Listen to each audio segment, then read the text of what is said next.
Olá,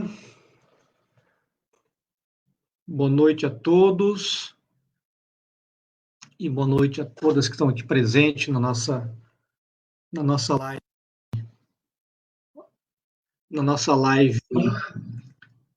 de domingo à noite. Nós vamos começar no dia de hoje uma série de programas sobre a conjuntura brasileira e local aqui de Joinville. Serão programas quinzenais, né? Serão programas quinzenais acerca da realidade brasileira e também realidade aqui de Joinville. Então, os convidados vão ser selecionados a partir, né, do interesse dessas temáticas. Eu queria mencionar, né, para a gente começar o nosso bate-papo de hoje, em dizer que esse programa, né, com essa série de programas, são programas organizados pela nossa organização política da Revolução Brasileira, a célula aqui de Joinville, e que vai tratar, como eu disse, dos temas candentes da sociedade brasileira, em particular da cidade de Joinville. Então, é um conjunto de programas que tem como objetivo trabalhar essas questões políticas e eleitorais também nesse momento histórico da vida brasileira. Então, os programas serão realizados quinzenalmente, né, como eu mencionei, com intelectuais do Brasil e de Joinville. Os debates também serão transmitidos somente aqui na página do Facebook ou do nosso YouTube, mas esse outro instrumento está sendo ainda melhorado para que receba esses programas, sempre aos domingos, às 18 horas da noite, não é? E terá aí duração máxima de 1 hora e 10.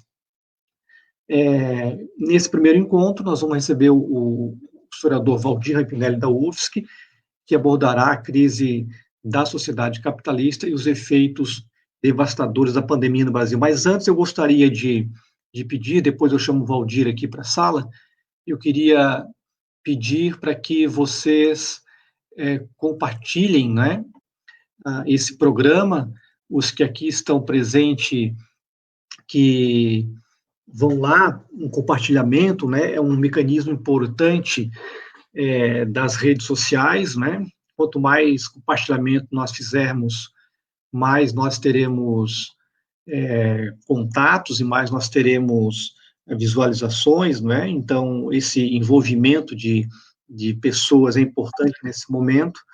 Eu quero dizer que outro elemento importante, né, para a gente começar a discussão, que esses programas, né, que nós vamos construir quinzenalmente, eles também servem de um mecanismo político, posto que nós aqui da célula de Joinville, nossa organização política da Revolução Brasileira, tem um conjunto de tarefas, né, para além das intelectuais, das de estudo permanente, sistemático sobre a realidade brasileira e mundial, e de Joinville também, nós temos ações práticas, né. Então, aqueles que tiverem interesse em se somar a nós nessas tarefas que nós realizamos aqui na cidade, entre em contato pelo bate-papo aqui no Face, tem um mestre, tem o comentário ali, não é? Basta mandar uma mensagem que nós temos as pessoas que vão cuidar disso. Então, como é um movimento político, ele atua nesse sentido, né, de ampliar a sua organização. Então, tem um elemento aqui desses programas, que é o elemento de ser um meio articulador, um meio organizador dos estudantes, da classe trabalhadora em geral, aqui na cidade. Por essa razão, esses programas vão tratar de temas tão candentes e busca, com isso, obviamente, apresentar as nossas teses sobre a necessidade da Revolução Brasileira, e a Revolução aqui na cidade também, no sentido de pensar a cidade enquanto um espaço que deve ser nacionalizado, uma luta política municipal enquanto uma luta que deve ser nacionalizada. Por essa razão, nós convidamos todos aqueles que queiram pensar coletivamente essa tarefa tão importante nos dias que correm, que é a tarefa, que são duas dimensões, né? A tarefa da organização e a tarefa da teorização da luta política. Por essa razão, então, a gente faz esse pedido, né? Então, sigam compartilhando, sigam divulgando esse bate-papo, tá, para a gente começar a nossa atividade. Então, esses momentos iniciais servem para isso, né, para a gente discutir esses elementos, tá? Então, o nosso próximo programa será no final desse mês, dia 26 de julho, daqui a 15 dias, nesse mesmo horário, tá certo? Então, sigam lá, compartilhem, e nós vamos, em seguida, começar a nossa discussão. Eu queria fazer uma breve introdução sobre a temática, e em seguida eu chamo o professor Valdir Rampinelli, e eu queria dizer com isso, né, para abrir essa nossa organização, a seguinte questão. E eu faço isso e já coloco o Valdir, ou melhor, eu já chamo o Valdir agora, aí o Valdir já entra comigo, o professor Valdir Rampinelli, professor da UFSC de Florianópolis, nosso convidado de hoje, e assim que ele entrar, eu faço a introdução da temática e passo a palavra para ele. Então, temos aqui o professor Valdir Rampinelli, professor da UFSC de Florianópolis, historiador de formação, um intelectual importante aqui no Estado, importante no Brasil e na América Latina, um intelectual que vem discutindo a realidade brasileira com muita força crítica, com muita reflexão, precisão nos dados, precisão na análise, e é um camarada, um companheiro de longa data, e também um integrante, já foi presidente do IELA, Instituto de Estudos Latino-Americanos, além, claro, da docência e de ser professor do programa de pós-graduação da UFSC também. Então, Valdir, então, uma boa noite para o nosso público, e em seguida eu faço uma breve introdução e nós já começamos o nosso bate-papo sobre a temática. Eu vou colocar algumas questões iniciais, você depois faz a sua reflexão. Boa noite, Dalto. Boa noite, camaradas da Revolução Brasileira de Joinville. Boa noite a todas as pessoas que estão conectadas nesta nossa conversa desta noite. É um prazer conversar com vocês todos e trazer aí algumas reflexões sobre a crise capitalista que assola o Brasil e o mundo, e essa pandemia, que é uma verdadeira calamidade. Então, é muito importante que a gente tenha uma visão crítica sobre toda esta situação. Estamos aqui para conversar e trocar ideias. É um prazer muito grande. Ótimo, Valdir, o prazer é todo nosso. Eu devo dizer, para não ser injusto, que nós temos nos bastidores desse programa duas figuras importantes e sem as quais não teríamos o programa, que é o Vitor, o nosso militante e estudante de economia lá na UFSC, que está aparecendo aqui, Vitor Hugo. Tu está sem imagem, Vitor Hugo? Agora sim, Vitor Hugo é um nosso militante, estudante de economia. Sem ele, esse programa não seria possível. Dá uma boa noite para o pessoal, Vitor.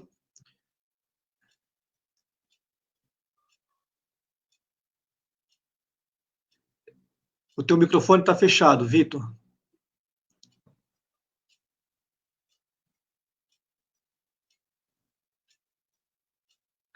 E vamos chamar também o nosso outro militante, Erickson Portugal, que sem ele também as condições não seriam possíveis. Boa noite, Erickson. Dá um alô para o pessoal aqui. Boa noite. Que ótimo. Boa noite, Rampinelli. O microfone do Vitor está fechado, né? Opa, boa noite. Isso, Vitor. Que ótimo. Então, vamos começar os trabalhos aqui com o Valdir Rampinelli. Valdir, eu vou colocar algumas provocações aqui para a gente começar a nossa discussão. A primeira delas é o seguinte: o modo de produção capitalista é portador de uma virtuosidade extraordinária. Nenhuma outra formação social pré-capitalista alcançou o nível de progresso material conquistado pela sociedade atual. A magnitude de riqueza produzida nesses últimos 2 séculos foram decisivas para a humanidade. No entanto, Valdir, toda essa riqueza se choca diante do avanço da decadência, da brutalidade dos dias correntes. Como dizia o velho Marx, ao mesmo ritmo que a humanidade domina a natureza, o homem parece tornar-se escravo de outros homens, ou da sua própria infâmia. Ou mesmo a luz pura da ciência parece incapaz de brilhar a não ser sobre o fundo escuro da ignorância. As novas fontes de riqueza se transformam, por estranho e misterioso encantamento, em fontes de carência, dizia o velho Marx em 1856. A crise capitalista, que já estava em curso no Brasil desde 2016, se agudizou com a chegada da pandemia.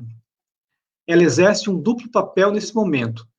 Explicita os horrores do sistema de saúde sanitário, a mostrar as entranhas da sociedade brasileira e da desumanidade que afeta milhões de brasileiros, e, por outro lado, oculta, ainda que de modo relativo, ao mostrar a pandemia enquanto problema geral, a crise do modo de produção capitalista em escala global. Recordo aqui, Valdir, por último, o pequeno texto do Guerreiro Ramos, em 1979, quando veio para o Brasil pela última vez, Curtição ou Reinvenção do Brasil. Nesse texto, ele se depara com um Brasil muito... nos últimos 5 anos, 6 anos da ditadura militar, um Brasil muito caótico. Ele disse que o Brasil, dizia na época, né, que o Brasil se recusava a reconhecer o caráter trágico da sua presente situação e consegue ser um país onde a curtição, né, comanda a vida cotidiana. Ele mencionava que havia uma festa por parte da elite, uma festa por parte da classe média alta, em detrimento de uma vida muito decadente em geral no Brasil. Estamos em um período histórico decisivo. A relação entre pandemia e a crise da sociedade capitalista brasileira aprofundou ainda mais os nossos profundos problemas, nossos dramas históricos.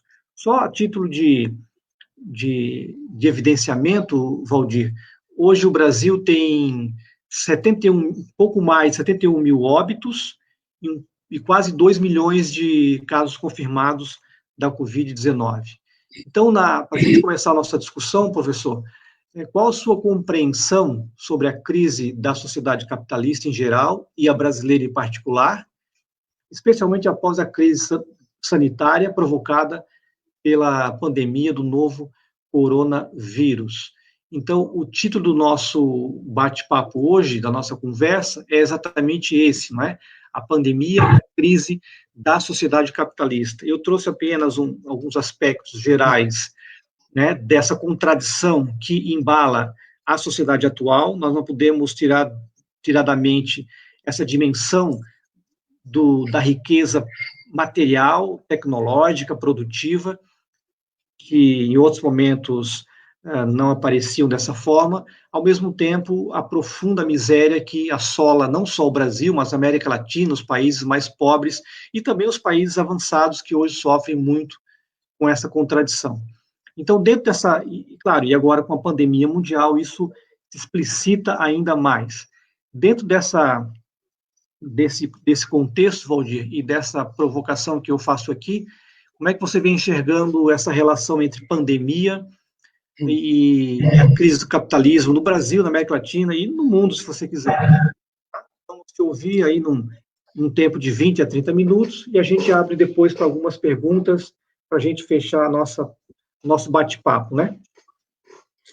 Dalton, tá contigo. Essa apresentação que você faz já mostra as grandes contradições do capitalismo. Que o capitalismo não dá conta de resolver o problema da pandemia. Então, nós vamos conviver por muito tempo com essa pandemia. O que podemos ter são certos controles, mas a resolução total é praticamente impossível. A situação, portanto, que se vislumbra é uma situação muito preocupante. Você lembrava, Dalton, que nós já passamos de 70 mil mortos no Brasil. Esse número começa a ser banalizado todos os dias. É a banalização do mal. Eu diria que é uma geração que está se perdendo no país. É um verdadeiro rio volumoso que vai arrastando tudo que encontra pela frente.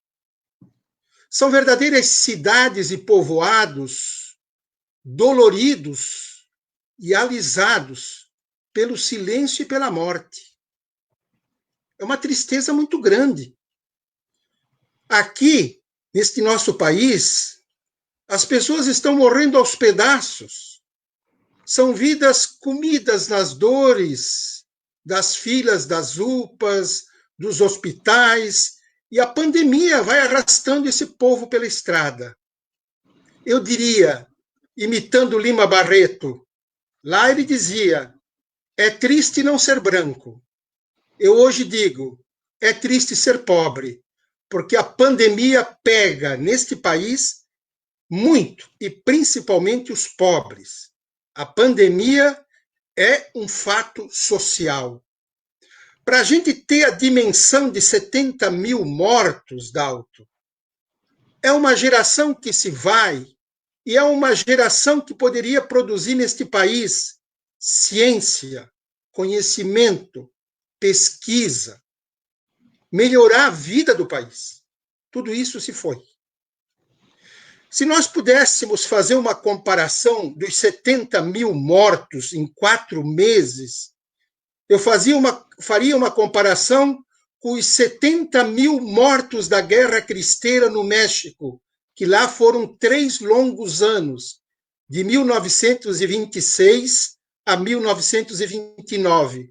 Uma guerra entre o fundamentalismo católico, camponês, atrasado, contra o Estado da Revolução Mexicana, laico, agrarista. Foi um conflito de 3 anos, que deixou 70 mil mortos. E até hoje o México tem esta ferida aberta na sua história. O Brasil, em 4 meses, tem o número dos mortos da Guerra Cristera Mexicana, de 1926 a 1929. E seguimos com os mortos. Um mar de mortos. Portanto, esta pandemia, que lá no passado também tivemos, e era chamada pejorativamente de peste, ela mata em larga escala a pobreza. São os pobres hoje do país que estão sofrendo. Por que chegamos na pandemia? É a primeira pergunta que a gente tem que fazer. Porque nós desarrumamos o mundo, o capitalismo desarrumou o mundo. O capitalismo, quando aparece no século XVI, e ele já vem lá do século XII, se ajeitando pelos séculos afora, mas entre o século XIV e o século XVI, ele se ajeita, cria forma, e desde então, esse capitalismo vem desarrumando, desajeitando, alquebrando e produzindo veneno para a humanidade. Olha aí o ar estragado, olha aí a água contaminada, olha aí a terra corroída, olha aí os baixos salários que povoam a vida dos trabalhadores, desde de uma startup até a limpeza de rua. A superexploração da mão de obra do mundo, fazendo com que os trabalhadores, com muita dificuldade, conseguem reproduzir a sua força de trabalho e quase que se manter. É isso que o capitalismo faz e vai alterando a vida das pessoas, a vida dos animais e tudo. E olhe lá, nós temos marxistas espalhados pelo mundo que já vêm chamando a atenção da humanidade há muito tempo. Inclusive, podemos chegar, se continuarmos com esse sistema capitalista predatório, que superexplora a mão de obra das pessoas, que envenena o mundo, que contamina as águas, que suja os ares e que cria um mal-estar generalizado por conta do lucro. Nós podemos chegar no mundo a ter o vírus terminal, que pode liquidar praticamente com a humanidade. Por quê? Porque o homem, na medida em que implementa esse sistema, desajeita tudo. Marx, quando escreveu o manifesto do Partido Comunista, junto com o Engels, eles vão chamar a superprodução que o capitalismo cobra de epidemia.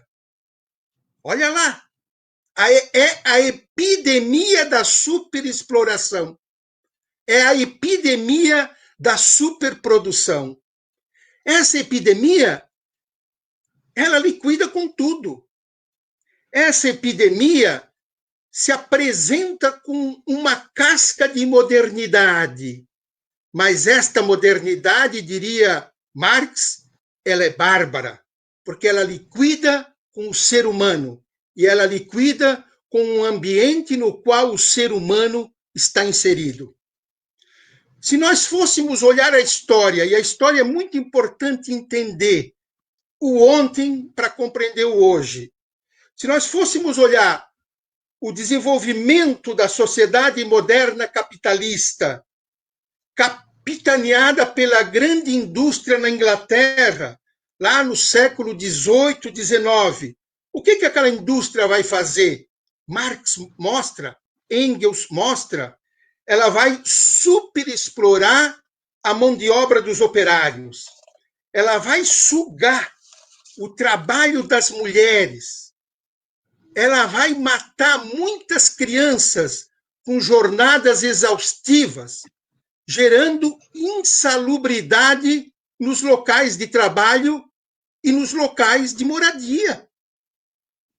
Essas tensões sociais geradas lá no século XIX, no século XVIII, claro, vão estimular as lutas de classes, mas também estas lutas de classes vão obrigar o Estado inglês a criar uma legislação fabril para que esta legislação proteja minimamente os trabalhadores. Os trabalhadores da mina têm o ar estragado, os trabalhadores das fábricas têm um ambiente perverso, as máquinas são perigosas, e os donos vão ganhando cada vez mais, e os trabalhadores cada vez menos. Só que a legislação fabril inglesa, feita pelo Estado inglês, pressionado pelos trabalhadores, é uma legislação que permite que o dono da fábrica burle a legislação.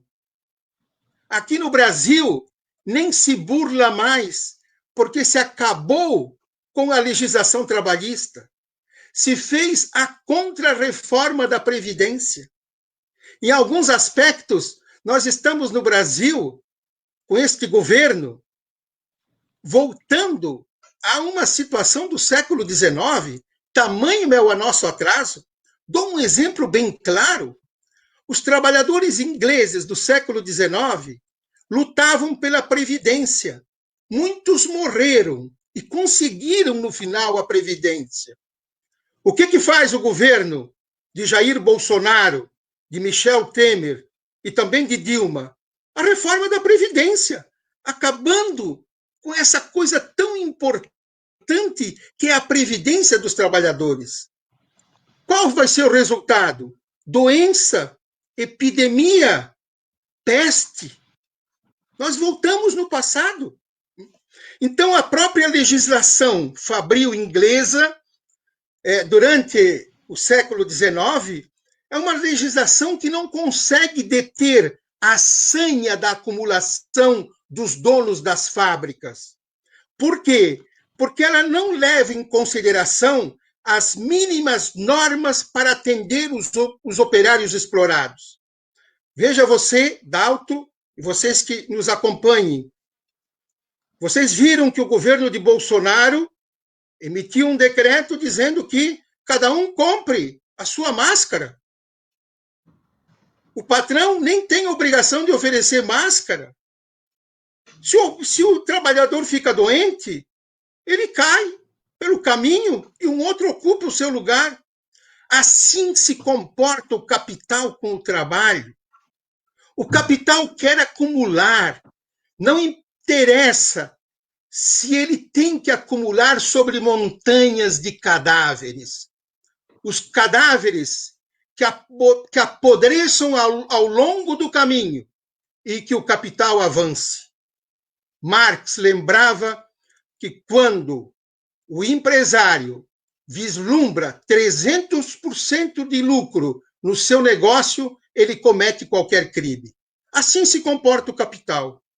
Portanto, lá na Inglaterra, a legislação social não serviu para nada, como a legislação social hoje também não serve para nada.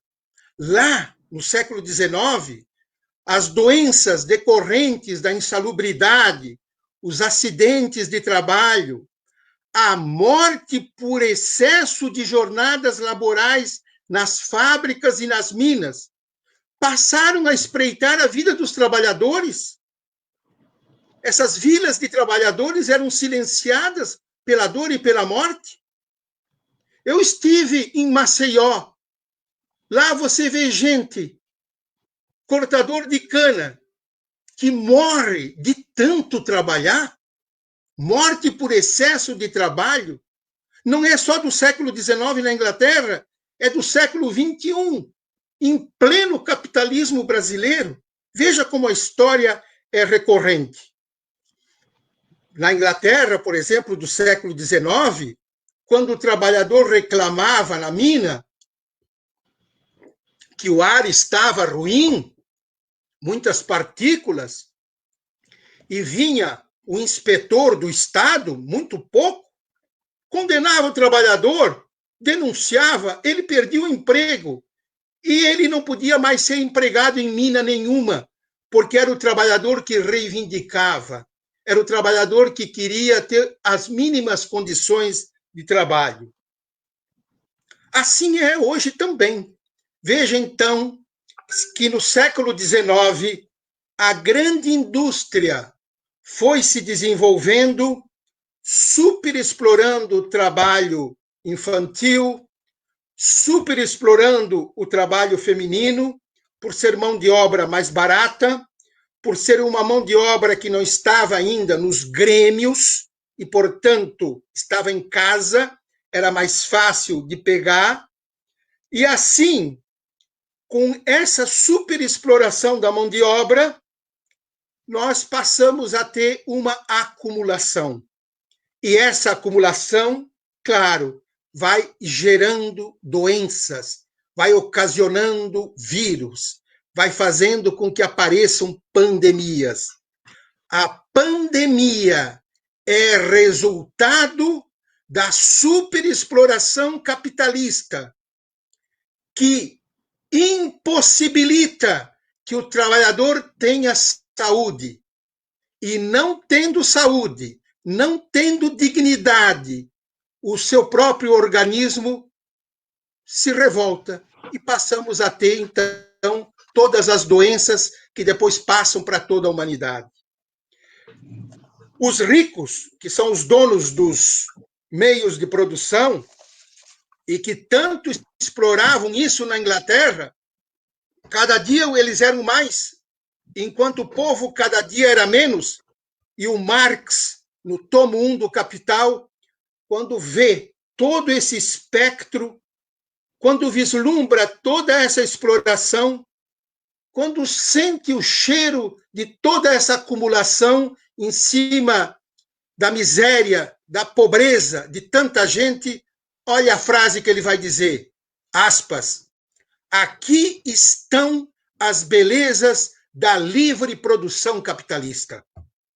A desgraça. Vou repetir a frase do Marx.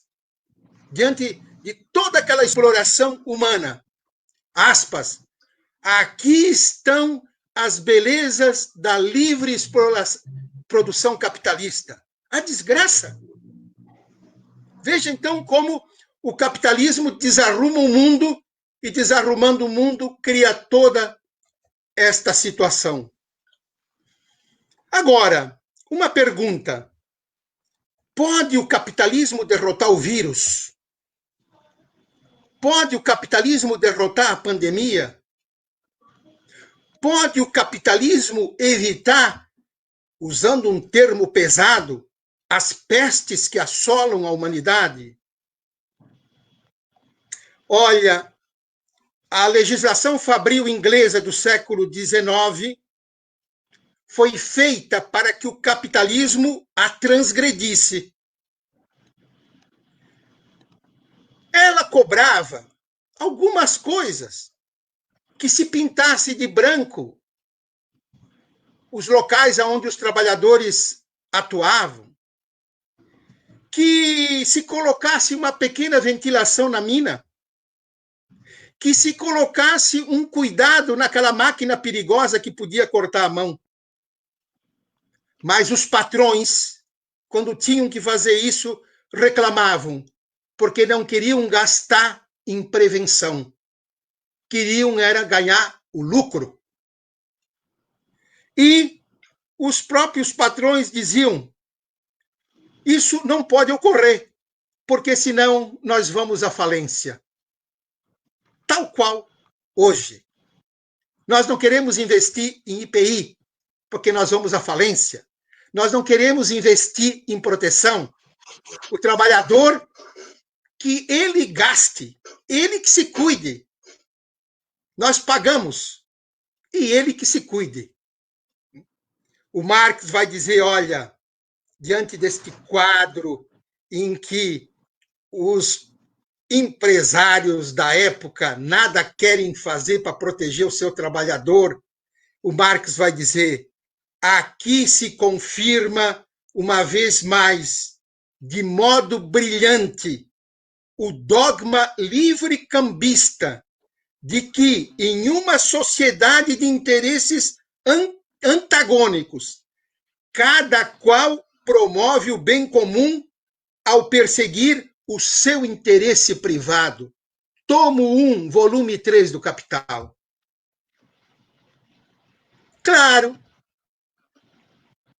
eu resumiria isso usando uma frase de Tolstói. Por trás de toda grande fortuna tem sempre um grande crime. É assim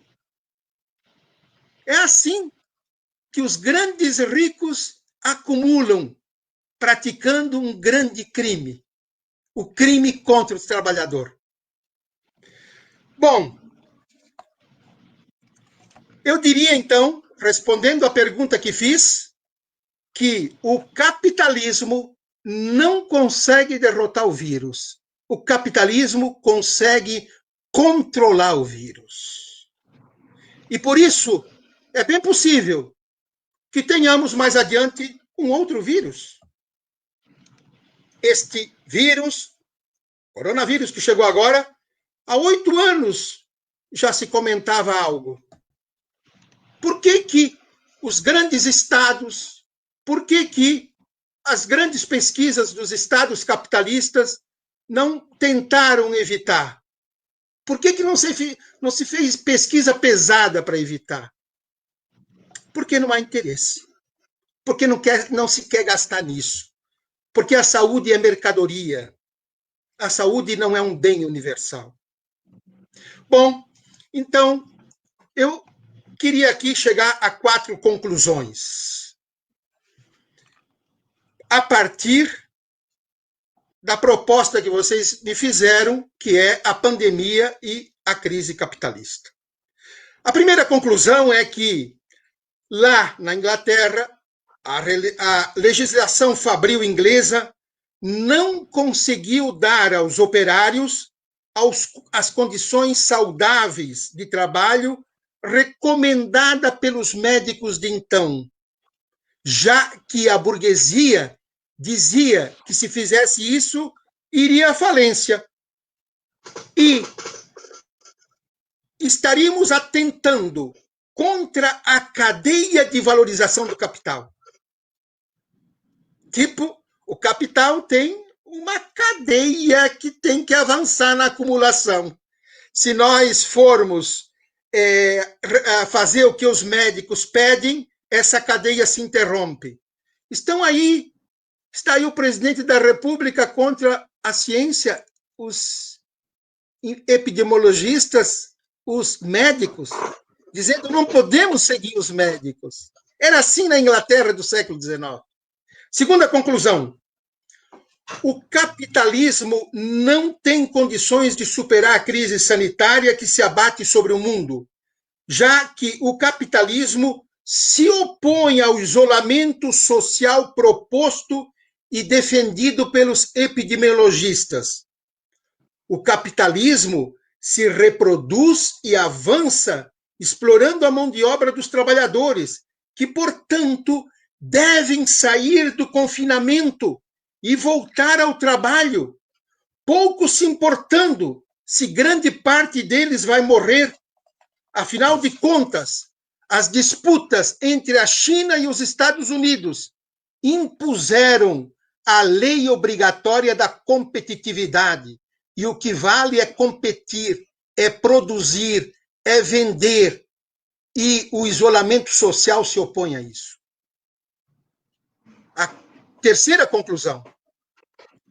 A extensão do isolamento social é de fundamental importância para salvar vidas humanas.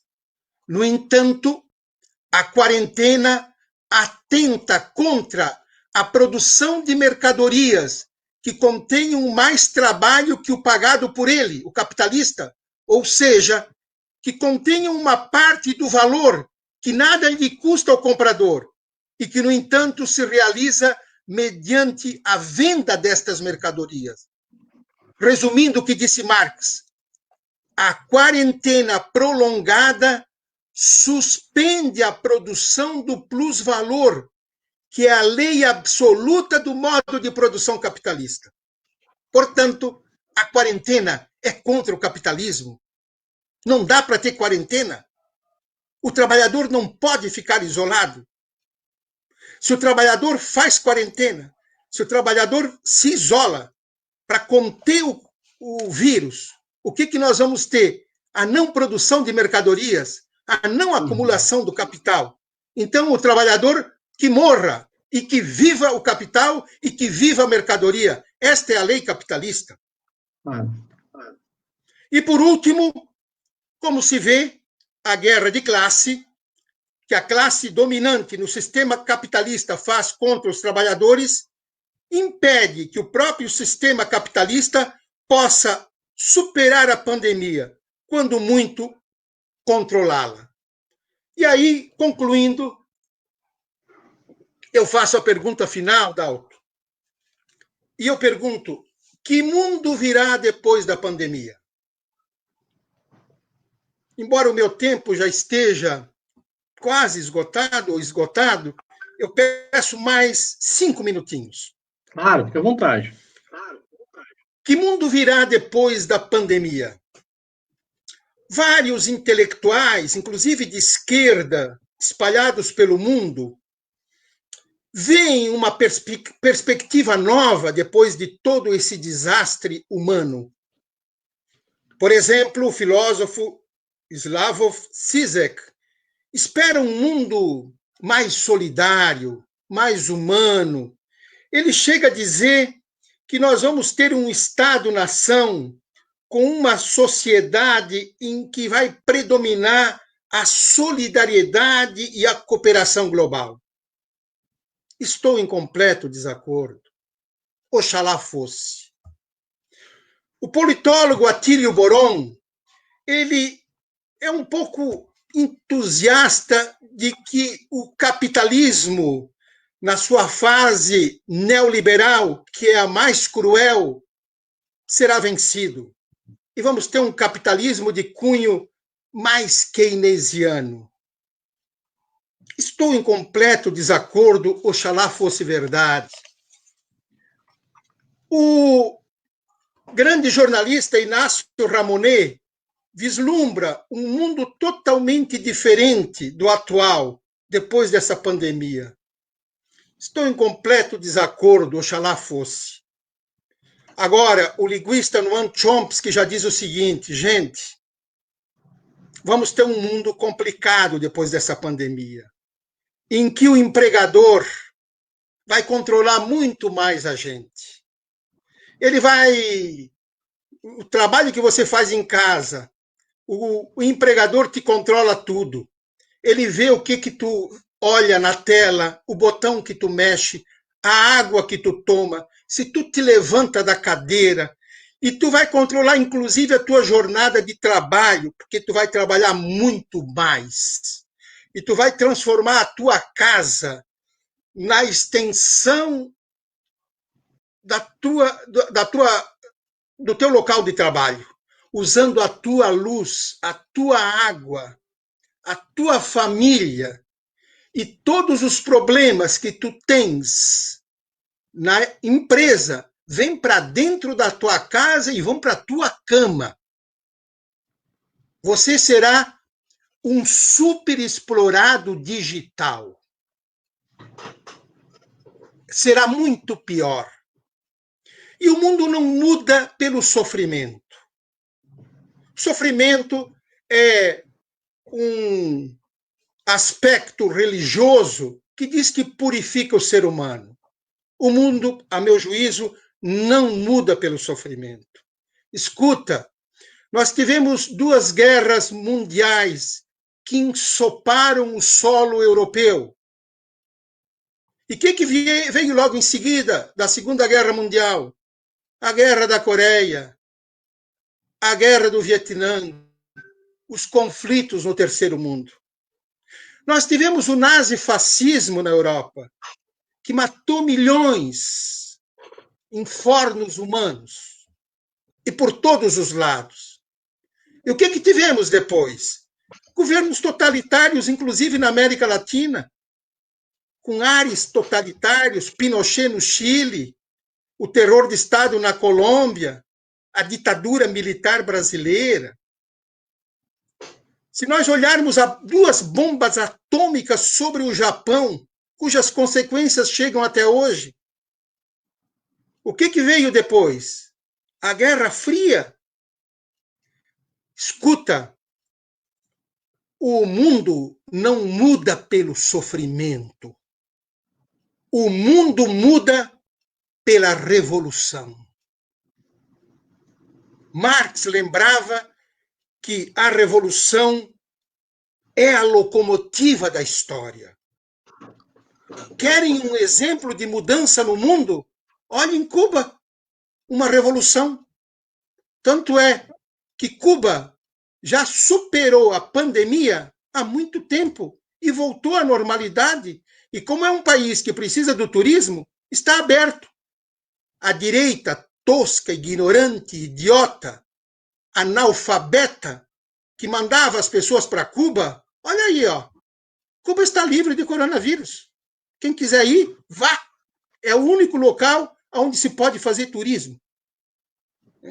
Então, nós estamos diante de uma sanha capitalista que ela será muito pior.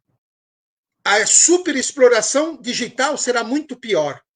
E termino agora, Dalton, lembrando aqui uma lenda dos indígenas da Guatemala, contada pelo grande escritor Miguel Ángel Astúrias.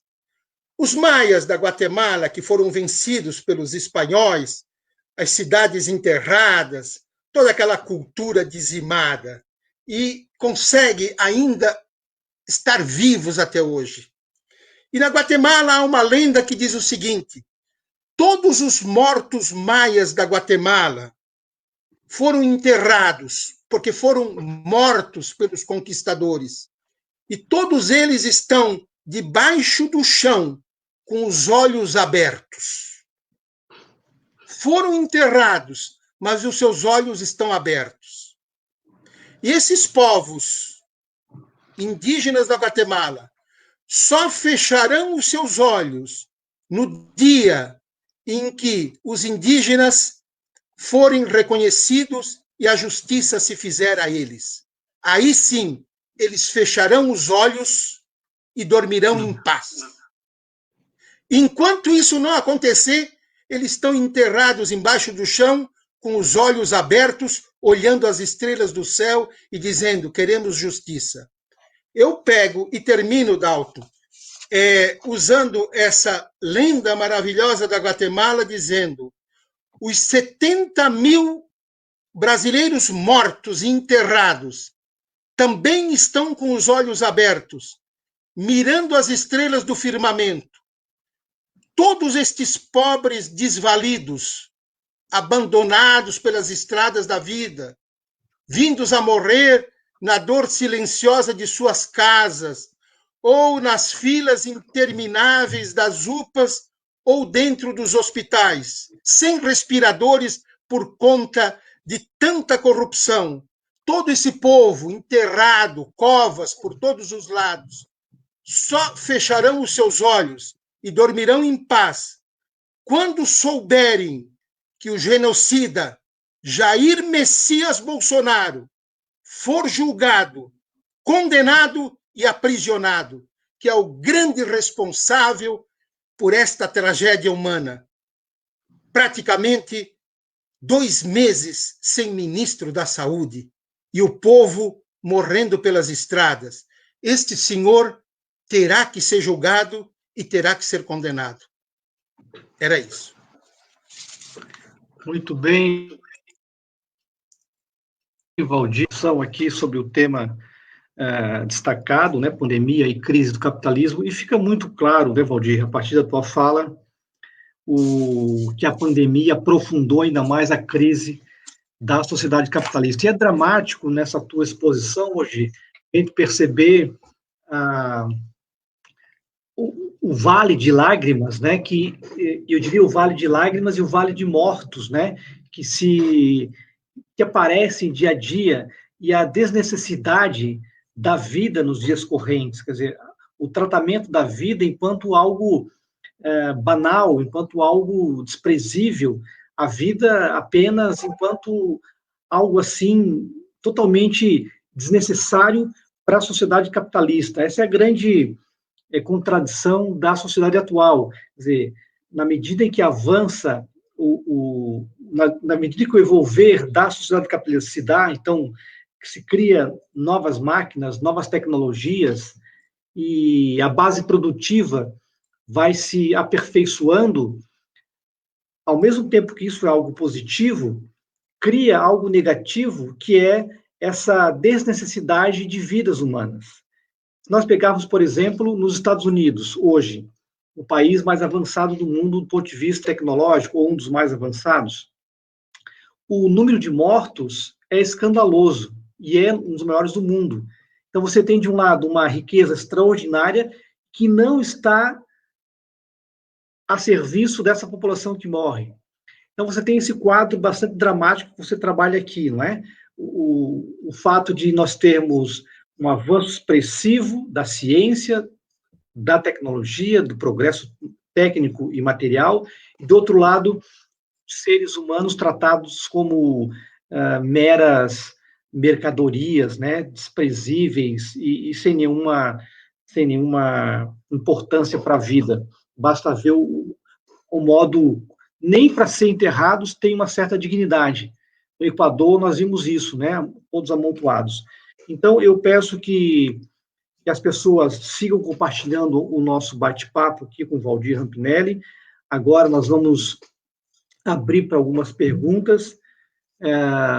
O Erickson e o Vitor estão selecionando lá as perguntas, na medida que tiver. Eu tenho uma pergunta já aqui do João Bertoli, um economista, mestre em economia aqui de Santa Catarina, que mora em Rio Negrinho.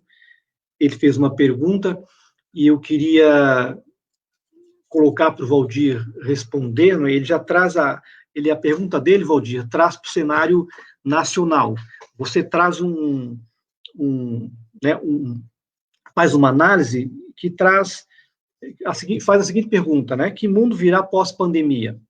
Então, vamos trazer essa pergunta para o Brasil. Que Brasil virá pós-pandemia, digamos, né? E aí você coloca 4 colocações de 4 intelectuais, os 3 primeiros você discorda, né, frontalmente, que é o Zizek, o Attilio Boron, e o outro, me fugiu o nome dele, Valdir, que fala que o mundo vai ter um mundo diferente. Eu não me veio à cabeça quem é agora, não anotei aqui. O Zizek falou da solidariedade, o Boron do keynesianismo, e um outro... É o Inácio Ramonet.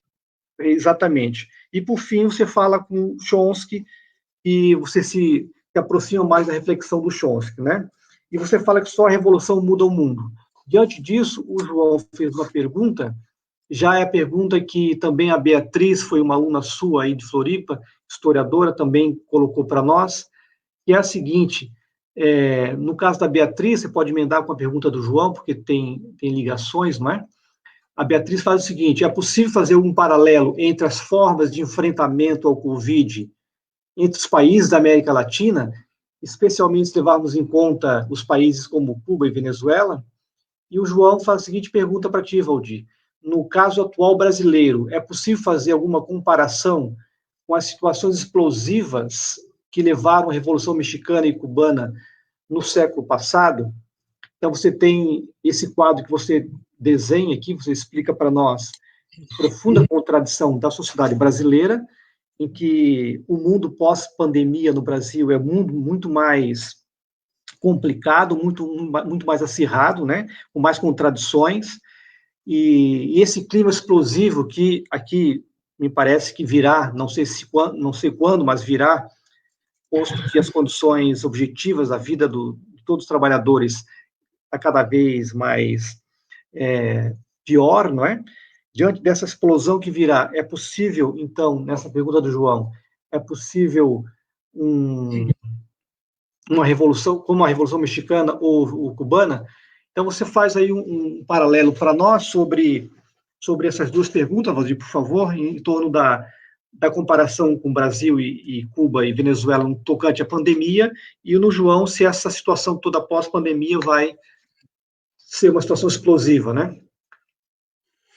João, a situação da Revolução Cubana e da Revolução Mexicana foi uma situação totalmente diferente do que nós vivemos no Brasil. Lá, as revoluções se deram, se prepararam e aconteceram dentro de um processo de longa duração. Tanto é que, se você me perguntasse quando começou a Revolução Cubana, inclusive é o próprio Fidel Castro que responde a essa pergunta, e exatamente para o jornalista Inácio Ramonet. Fidel Castro vai dizer 10 de outubro de 1868. Foi quando começou a Guerra dos 10 anos em Cuba contra o colonialismo espanhol.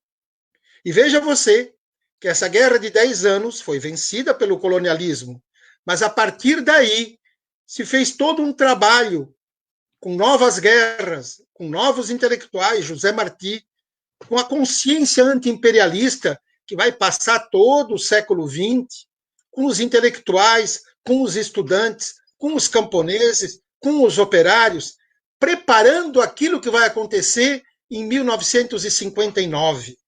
Portanto, quando em 1959 surge o movimento 26 de julho e a revolução acontece, é a espuma que a gente vê, é o evento, mas esta onda, ela tem uma trajetória praticamente de mais de 100 anos. Por isso é que o evento que aparece tem tanta força, e a revolução não foi vencida até hoje, porque ela se insere dentro da visão de longa duração. Eu diria que o Brasil tem também as suas lutas, mas é preciso preparar o processo revolucionário. Preparar. Muitas vezes, nós estamos preparando o cavalo, encilhando o cavalo, que vai passar em algum momento da história e talvez não é para nós, mas nós preparamos esse cavalo. Então, é muito importante ter essa dimensão de longa duração num processo revolucionário. É lógico, João, que nós queremos para ontem, mas os processos históricos, eles vão se dando. E Lenin lembrava que ontem a Revolução Russa era cedo, amanhã é tarde, hoje é o dia. Era um momento histórico. Então, o nosso papel é preparar o momento histórico, que ele virá. Não, claro que nós também não estamos aí preparando momentos históricos sem ter essa dimensão de avançar o mais rápido possível. Quanto a Beatriz, muito bom falar contigo, Beatriz, lembro de você, sim. Na América Latina, os países que estão passando por uma situação muito complicada são aqueles que têm um capitalismo até mais desenvolvido na região, que eu diria que é o Brasil, o Chile, o México e o Peru. Olha aí. A Vânia Bambirra, quando analisa o capitalismo dependente latino-americano e faz a tipificação, três desses países que eu citei estão na classificação A: Brasil, Chile e México, onde o capitalismo mais se desenvolveu. E aonde mais morre gente? Olha a crise da Venezuela. Está morrendo menos gente. Por quê? Expliquem. Olha Cuba. Morreu pouquíssima gente. Expliquem. A direita que me explique por que a Venezuela, com uma crise tão aguda, crise provocada principalmente pelos Estados Unidos e pela Europa, que bloqueiam a Venezuela. Olha Cuba, um país bloqueado desde 1960. E por que resolve esses dois países é onde a crise menos afeta, a crise do coronavírus? Obviamente porque tem saúde para todos. Obviamente porque a saúde tenta atender a maioria das pessoas, embora na Venezuela a crise seja grande.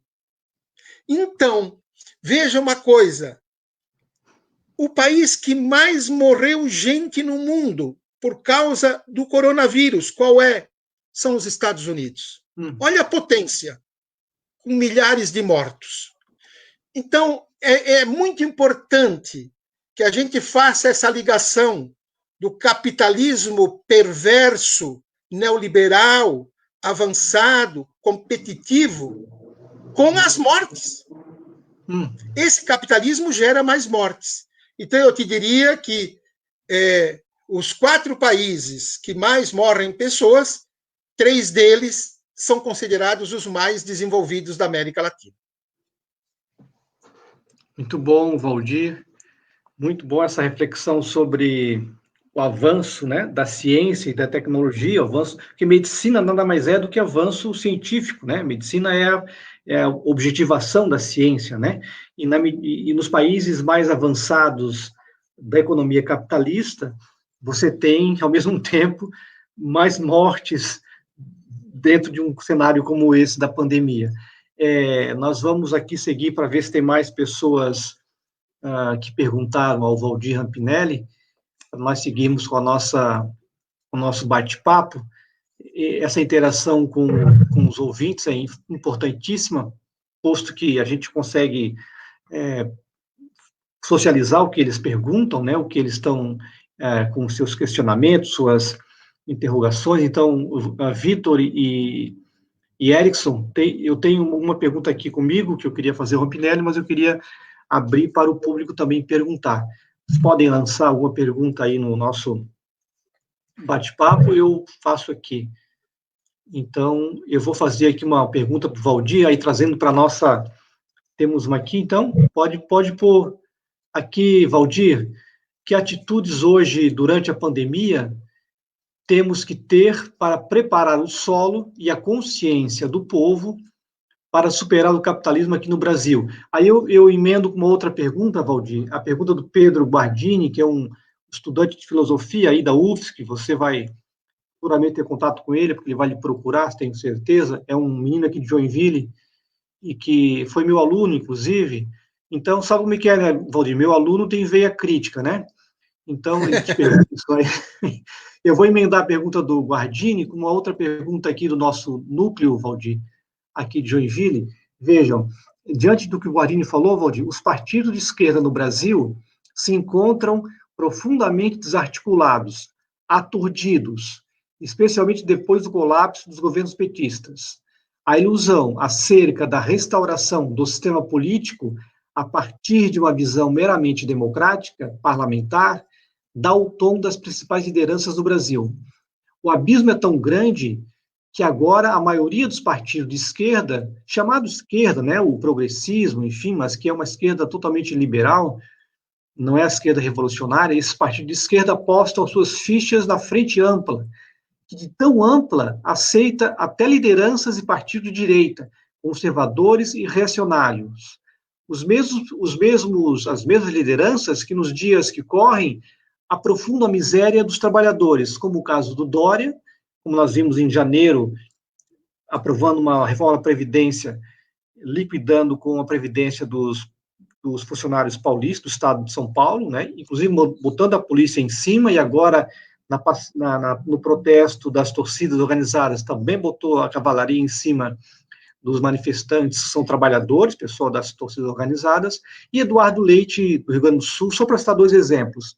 Então, você tem uma frente ampla, que seria a frente mais, digamos, para esses partidos mais precisa, né, um instrumento de atuação desses partidos, mas, ao mesmo tempo, a frente ampla totalmente pusilânime, né, totalmente frágil e sem conexão com as necessidades históricas do povo brasileiro. Diante desse cenário, como é que você analisa o cenário da superação da crise aqui no Brasil a partir das lutas dos partidos de esquerda, das organizações, emendando com a pergunta que fez o nosso companheiro e aluno? Pedro, o capitalismo é um sistema político que traz contradições em si mesmo. O nosso papel é estudar o capitalismo e fazer essas contradições aparecerem. Veja você que a imprensa do mundo, 24 horas por dia, faz a defesa do capitalismo, dizendo: este é o caminho, não tem outro. Por que ela insiste nesse trabalho ideológico?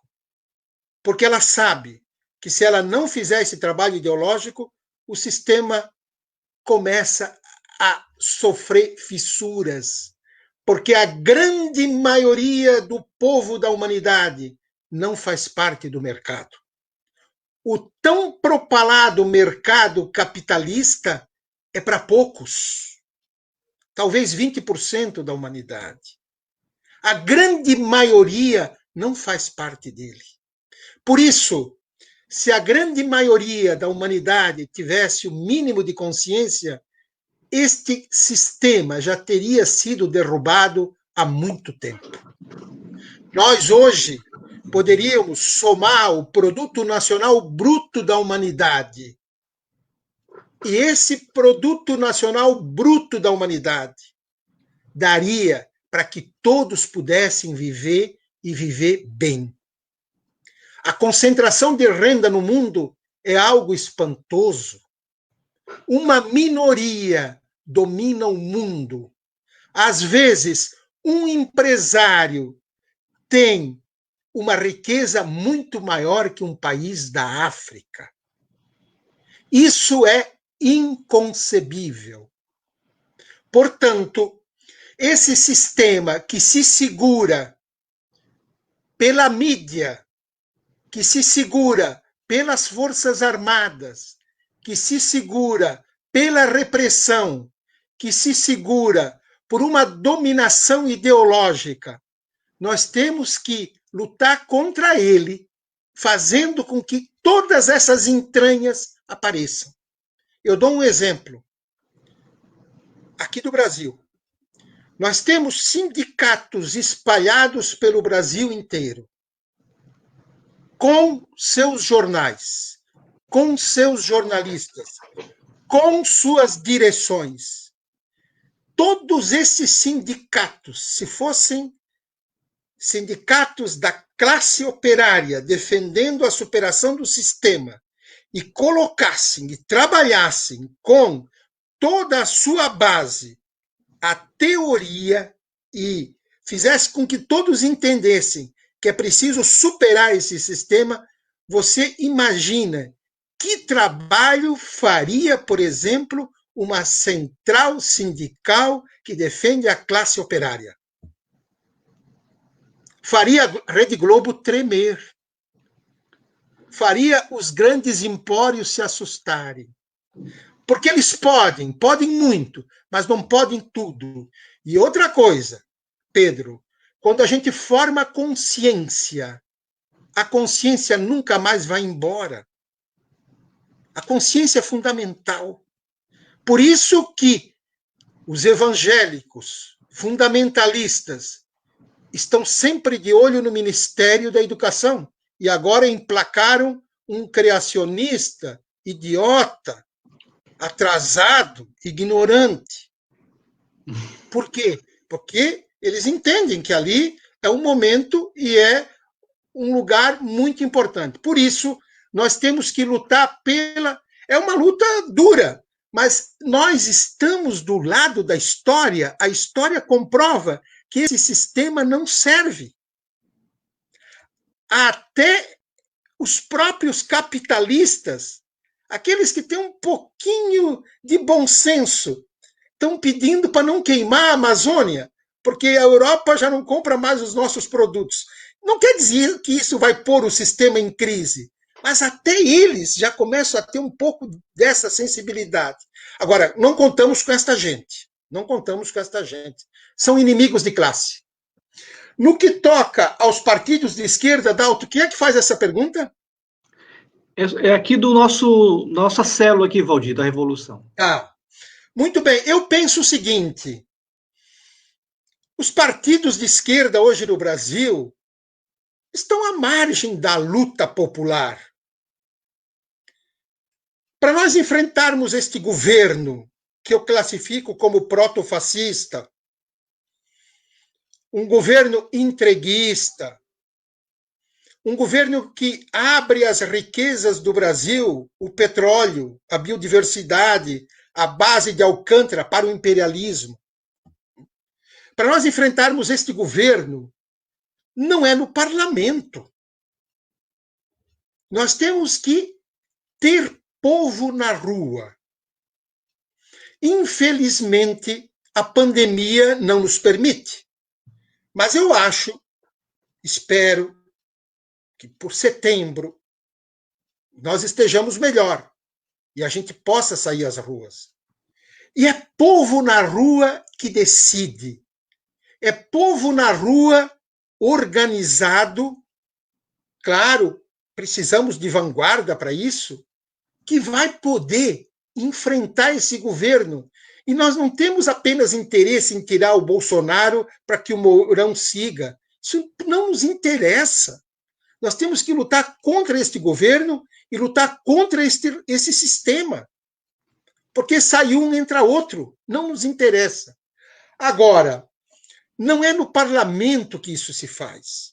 Tudo bem que encaminhe um impeachment pelo parlamento, que a gente vá às ruas, mas não confiemos no parlamento. O parlamento é cínico. É um cinismo danado no parlamento. Frente ampla, sempre quando, lembrava Leon Trotsky, os que vêm atrás de nós sigam o nosso programa. Não tem frente ampla dividindo o programa com Fernando Henrique Cardoso, PSDB, ou com Rede Globo. A Rede Globo é capaz de querer participar da frente ampla. Não. Escuta, vamos voltar a ler o manifesto do Partido Comunista.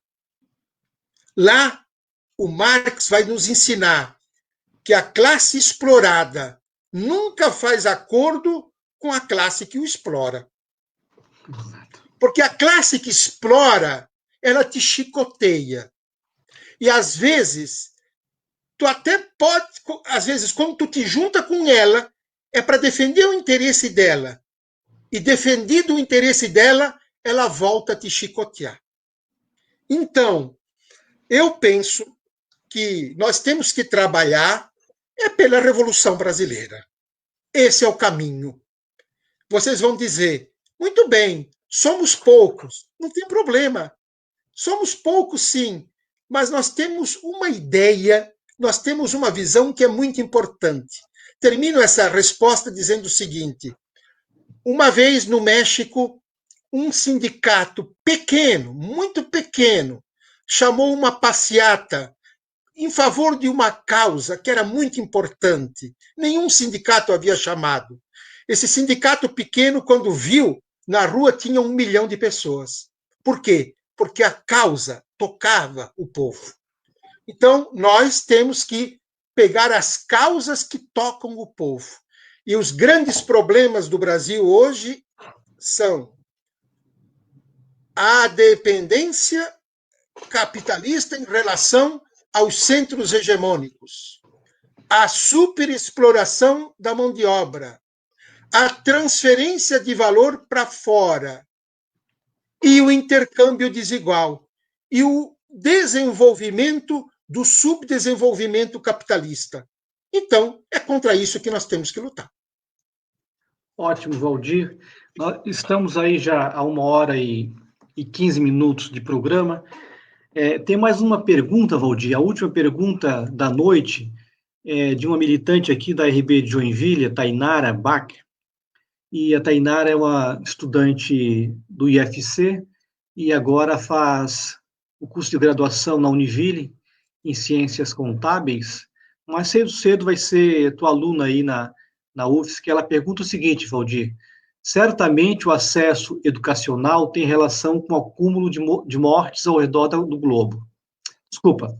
Certamente o acesso educacional tem relação com o acúmulo de mortes ao redor do globo. Como o senhor acha que serão tratadas nossas instituições de ensino num cenário pós-pandemia? Aqui, talvez, a Tainara queira mencionar as questões, né, do EAD, as questões das aulas digitais, não é?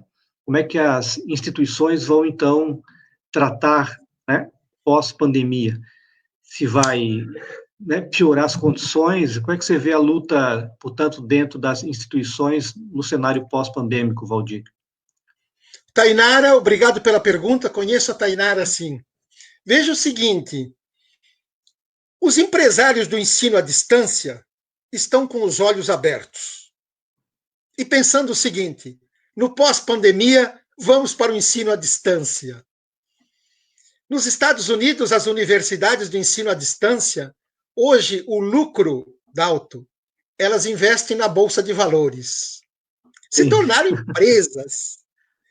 E tem universidade nos Estados Unidos no ensino à distância que chega a ter 500 mil alunos, sem ter campus, apenas aparatos para se falar.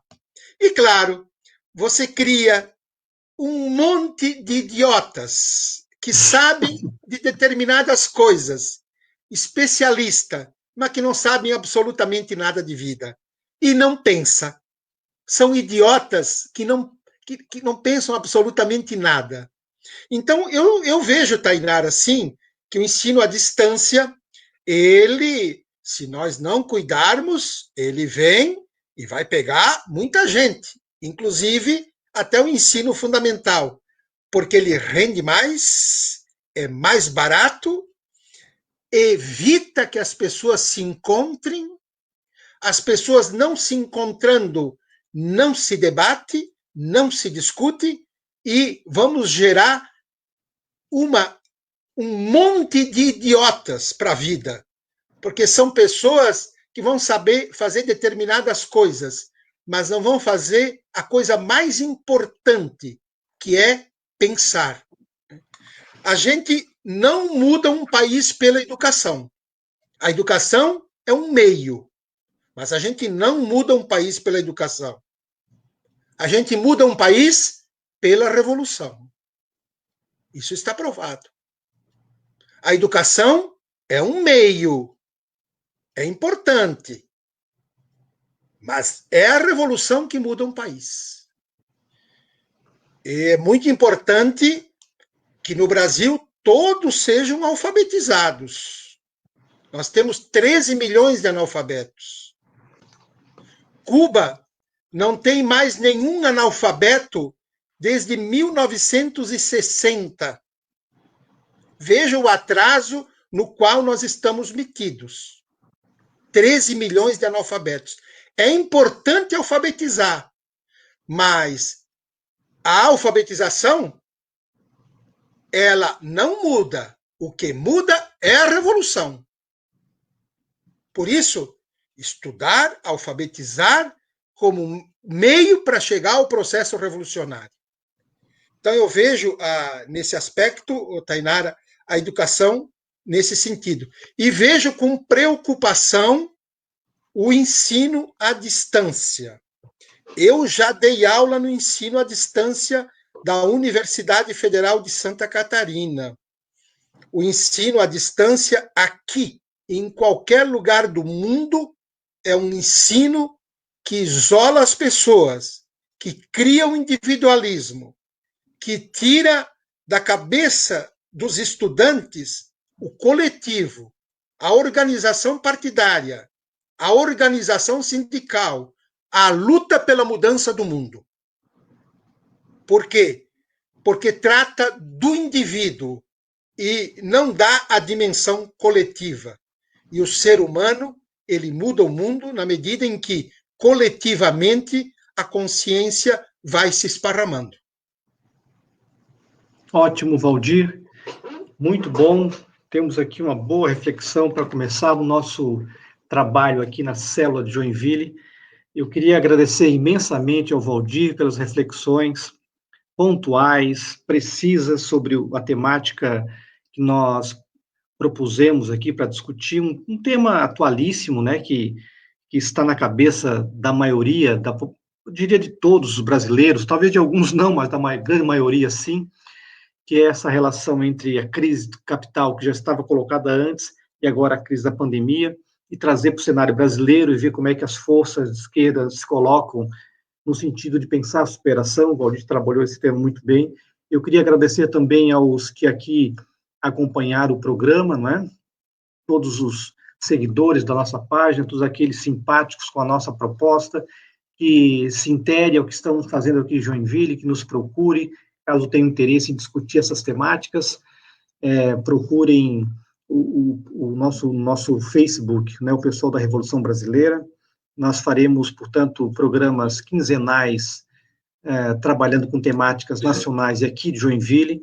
O próximo programa será dia 26 de julho, no final desse mês, e vai também trabalhar com a temática da nacionalização das eleições municipais.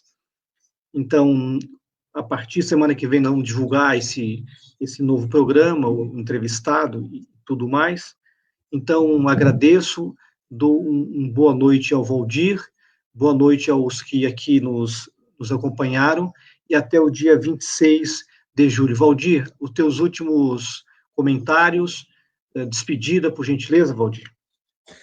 Dalton, agradeço o convite, agradeço ao Victor e ao Erickson que deram a cobertura, agradeço a todos vocês que nos acompanharam nessa conversa, com perguntas, e é importante que a gente, nesse momento em que estamos isolados, que a gente enfrente o capital, porque o capital é morte, e nós temos que defender a vida. E para defender a vida, nós temos que mostrar as contradições do capital e buscar um novo mundo. E o novo mundo se chama socialismo. Fora dele, não tem solução. Ótimo, Valdir. Então eu despeço agora de verdade, eu peço para que o Victor e que o Erickson fechem o programa. Boa noite a todos e até o dia 26/7. Boa noite.